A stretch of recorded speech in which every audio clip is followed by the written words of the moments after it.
And now some bizarre developments. US President Donald Trump has shared an AI-generated video of Trump Gaza.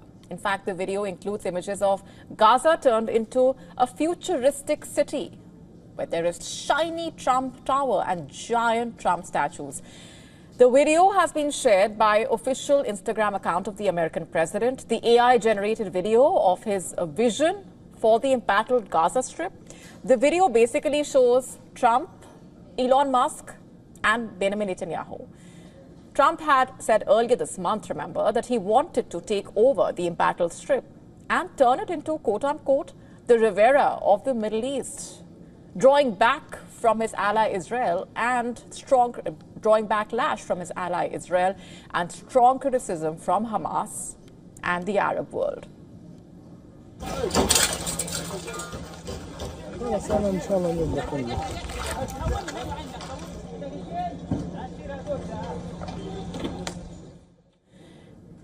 But this is the reality.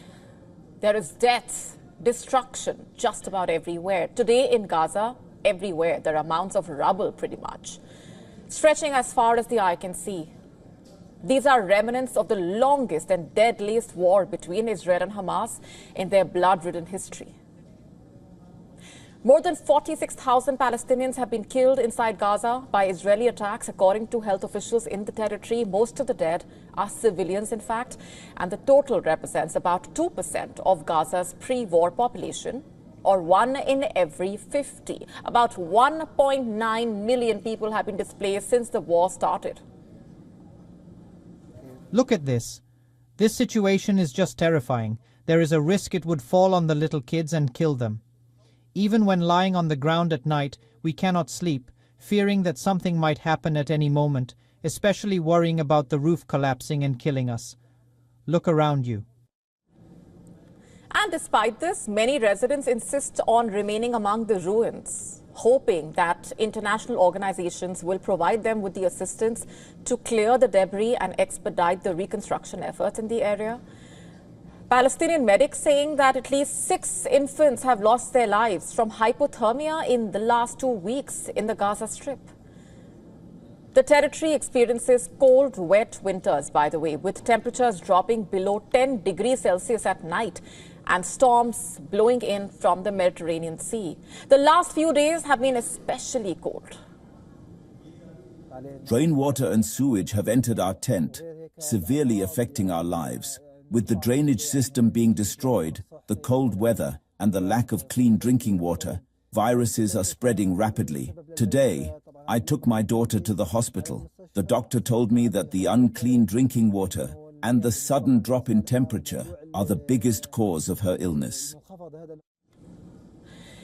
The ceasefire that paused 16 months of the war between Israel and Hamas militants has basically allowed a surge in humanitarian aid. The trucks carrying aid are mostly carrying food. But residents say there are still shortages of blankets and warm clothing and little wood available for fires. There has been no central electricity in Gaza since the first few days of the war, and fuel for generators is scarce. Many families huddle on damp sand or bare concrete. And speaking of Trump's bizarre new fantasy world, there is something rather intriguing happening with the White House social media accounts as well. They have been heavily relying on memes, internet trends, and AI-generated images and videos to basically promote support for the Trump administration's policy plans. Most recently, the White House's Instagram account shared an AI-generated image, basically showing Trump with a crown, accompanied by a slogan that said, quote-unquote, long live the king.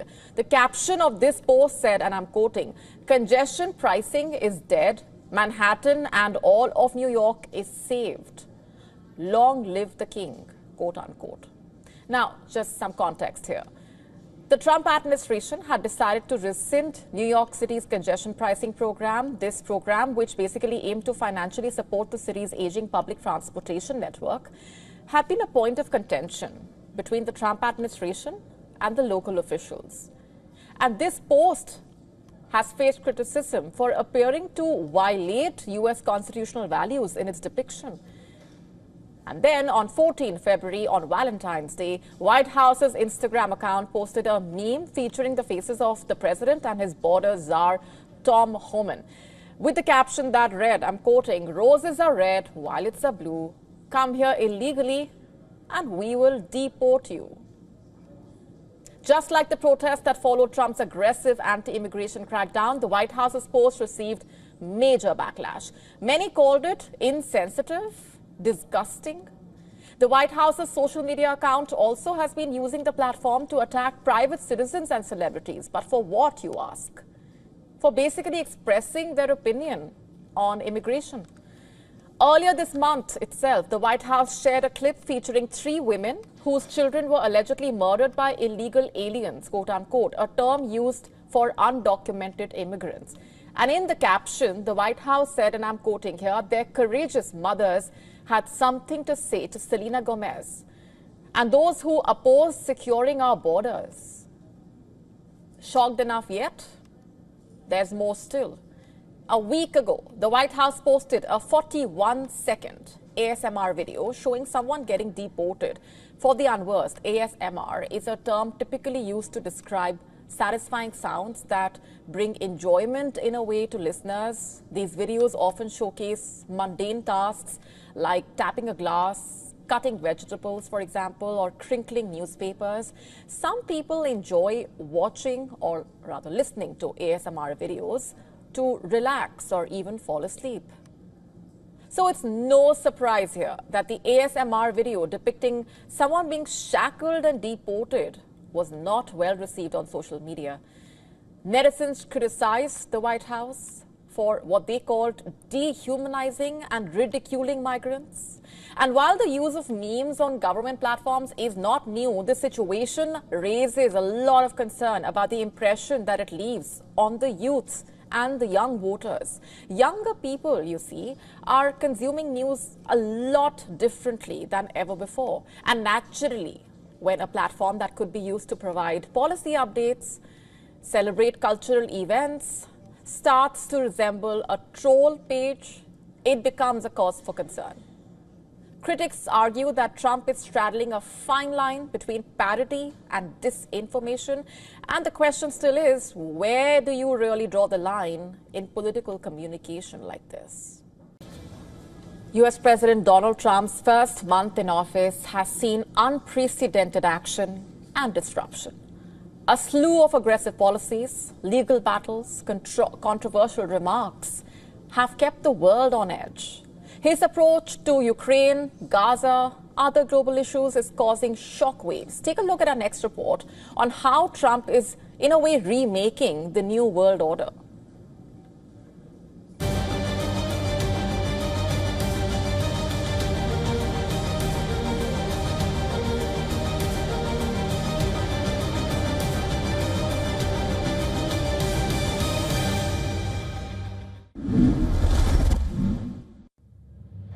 I will end the war in Ukraine, I will stop the chaos in the Middle East, and I will prevent World War III from happening, and you have no idea how close we are.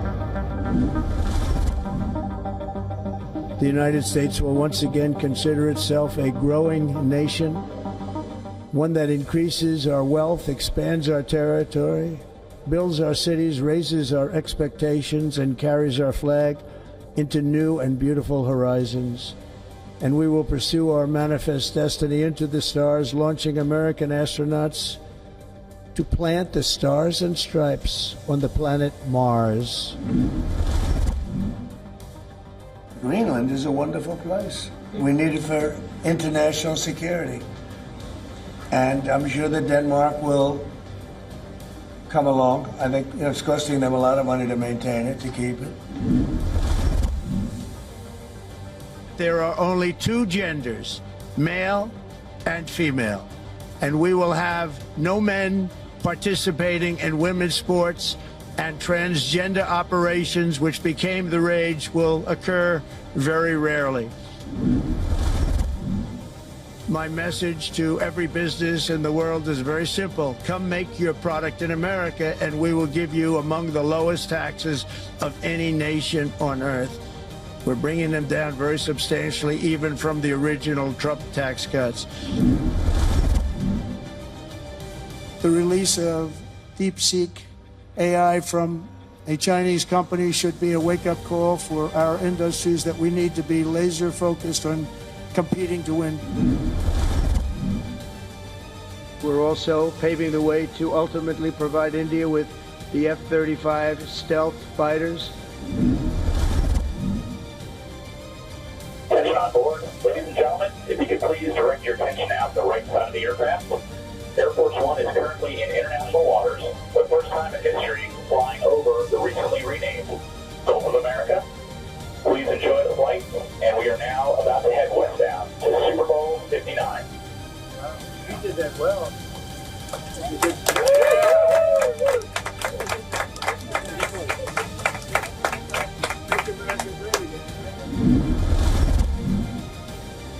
He refuses to have elections. He's slow in the real Ukrainian polls. I mean, how can you be high with every city is being demolished? It's hard to be high. And the only thing he was really good at was playing Joe Biden like a fiddle. He played him like a fiddle. That's an expression we use, yes, sir, to say that he's pretty easy, pretty easy. A dictator without elections.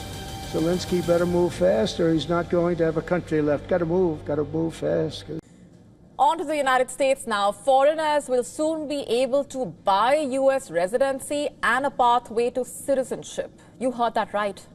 U.S. President Donald Trump has announced plans to introduce a $5 million gold card program for wealthy foreigners, granting them the right to live and work in the country with a pathway to citizenship.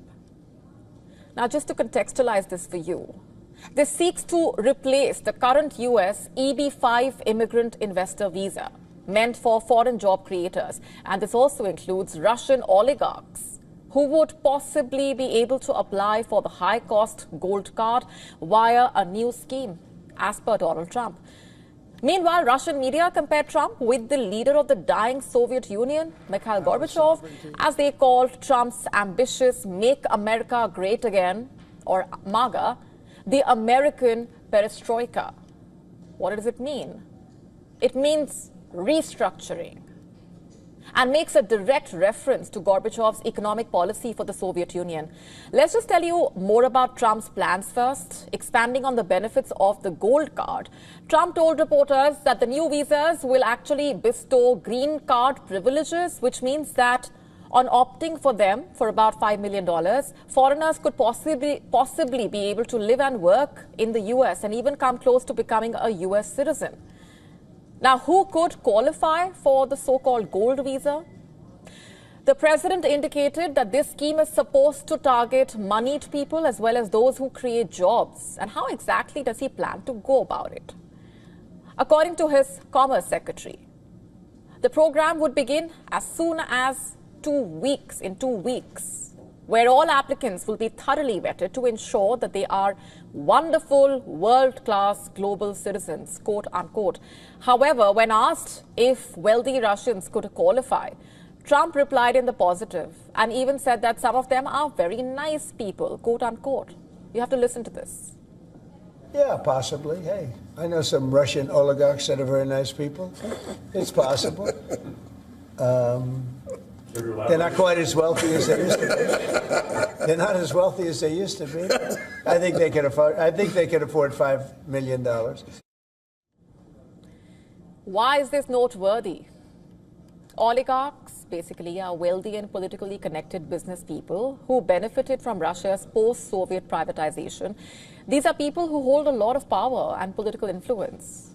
Even as many of these Russian oligarchs have reportedly been hit by sanctions from the West since Moscow's invasion of Ukraine 3 years ago.